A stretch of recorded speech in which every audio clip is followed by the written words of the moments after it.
Thank you. I have, I guess, a question for Dr. Martirano or Dr. Walker. Do I remember correctly that it was the recommendation of the administration a couple of months ago to not have finals? So we want to be prepared to talk about what we talked about it for our long-term recommendation. We're coming forward to you in May, right, about next year. And then we opined heavily on both of these topics through the year.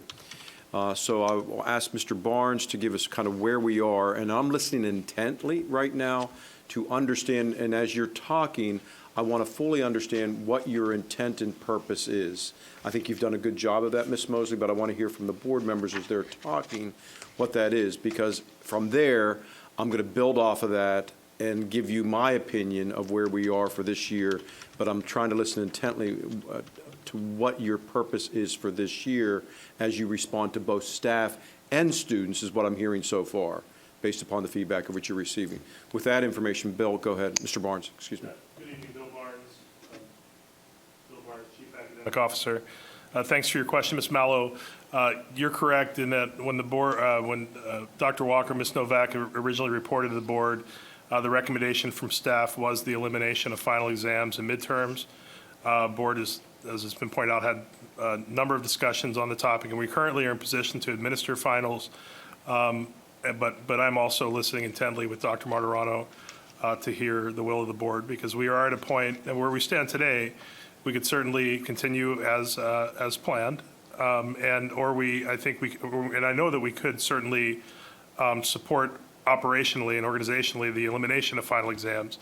I'd have some concerns, so I just want to learn more. I think my antenna went up earlier today when the phrase optional was used. I know why it was used and what the intent was behind it, and I can share more a little bit later, but we'll just, that was the advanced question, Ms. Mallo. And I'm going to advance further with our Chief Academic Officer. I'm reacting to the issue of optional, because that creates a series of concerns. If you're trying to address workload of staff, that can create more concerns if we provide option, the same way in terms of how we would communicate that to students as well. So I just want to, as you're continuing to advance, I want to let you know what I'm reacting to based upon the initial part, and we'll stop from there.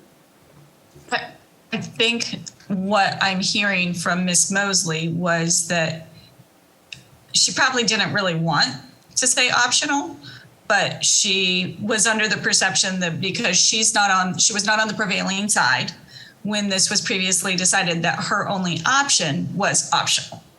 So as someone who sat on the prevailing side, it's certainly what I'm reacting to is the statements from HCEA and what I heard earlier around this topic is that the actions we took are having longer lasting implications, and not in a good way.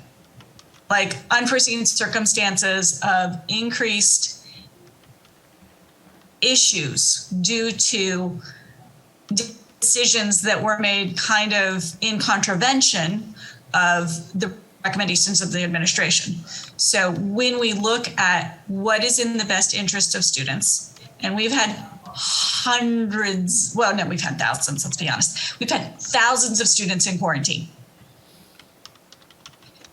Of those thousands of students in quarantine, they missed time in school. I don't see where we are benefiting the educational experience of our students, nor positively benefiting our staff workload at the school level, in the classroom. Like these educators, we have tried so many different things to alleviate their burdens because we know that they are tremendous this year. And this is something that we can still do. I'm inclined to, after my colleagues speak, to make a motion to eliminate finals for this year. And then in May, have the reevaluation of what happens going forward with best practices because we know that next year will be closer to what was a traditional experience for our students. We're not there yet. So that's where I am, and I will yield the floor. Dr. Liu, please